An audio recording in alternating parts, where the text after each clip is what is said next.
পুরাতন রংচটা এই পলাগুলোকে কিভাবে আমি এরকম ব্রাইডাল চুড়ির মেকওভার দিলাম, আজকে তোমাদের সাথে আমি সেটা দুইটা আলাদা চ্যাপ্টারে শেয়ার করব।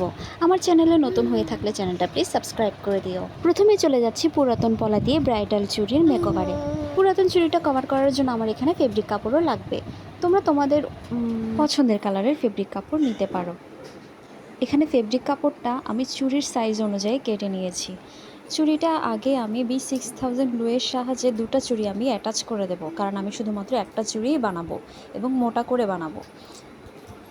চুড়িটা শুকানো পর্যন্ত একটু অপেক্ষা করতে হবে। এরপর আমি ফেভিকল গ্লু দিয়ে চুড়ির এক সাইডে ভেতরের সাইডে এভাবে গ্লু দিয়ে নেব। এরপর ফেব্রিক কাপড় দিয়ে এটা কভার করে নেব। ভিডিওতে যেভাবে দেখাচ্ছি এভাবে পেঁচিয়ে পেঁচিয়ে পুরা চুড়ি কভার করে নিতে হবে ফেব্রিক কাপড় দিয়ে। তোমাদের কাছে যে রঙের কাপড় থাকবে সেটাই ব্যবহার করতে পারো। আমার কাছে হলুদটা ছিল তাই আমি এটাই নিয়েছি। এবার চুড়ি মেকওভারের পালা। চুড়িটা ডেকোরেট করার জন্য আমি এখানে B6000 গ্লুয়ের সাহায্যে চুড়ির এই মাছ বরাবর একটু করে গ্লু লাগিয়ে দিলাম। এবার আমি স্টোন চেন ব্যবহার করব এটাকে মেকওভার দেওয়ার জন্য, অর্থাৎ এটাকে সাজানোর জন্য। যেহেতু আমি ব্রাইডাল চুড়ি বানানোর চেষ্টা করছি তাই এখানে আমি স্টোন চেনটা ব্যবহার করছি। সম্পূর্ণ চুড়ি আমি স্টোন চেন দিয়ে কভার করে নিলাম। এবার আমি কুন্দন ব্যবহার করব। পানির ড্রপ শেপের কুন্দনগুলো আমি ব্যবহার করছি এখানে ডিজাইন করার জন্য। আমি একটু লতা শেপের মতো করতে চাচ্ছি যাতে এটা দেখতে সুন্দর লাগে।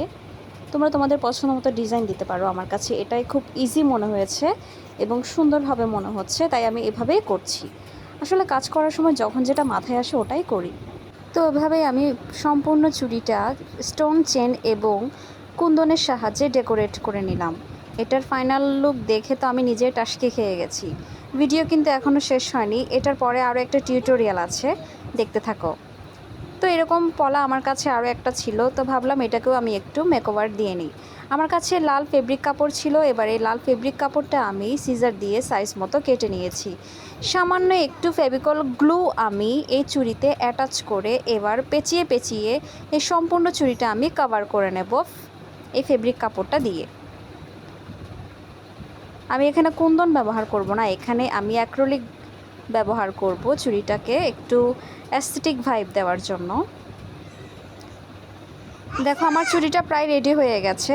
এইরকম আরও সুন্দর সুন্দর টিউটোরিয়াল ভিডিও পেতে হলে আমার চ্যানেলটাকে সাবস্ক্রাইব করে দাও। এই ভিডিওর নিচে একটা কমেন্ট রেখে যাও এবং ভিডিওতে একটা লাইক করে দিও। তো এবার আমি অ্যাক্রিলিক কালারের সাহায্যে এই চুড়িটাকে একটু ডেকোরেট করব। আমি লাল সাদা ভাইব রাখতে চাচ্ছিলাম, থিম রাখতে চাচ্ছিলাম, তাই লাল ফেব্রিক কাপড়ের উপরে আমি অ্যাক্রিলিক সাদা রঙটা ব্যবহার করছি। খুবই ইজি একটা ডিজাইন করছি যাতে করে নতুনরা একদম খুবই সহজভাবে এই কাজটা করতে পারে।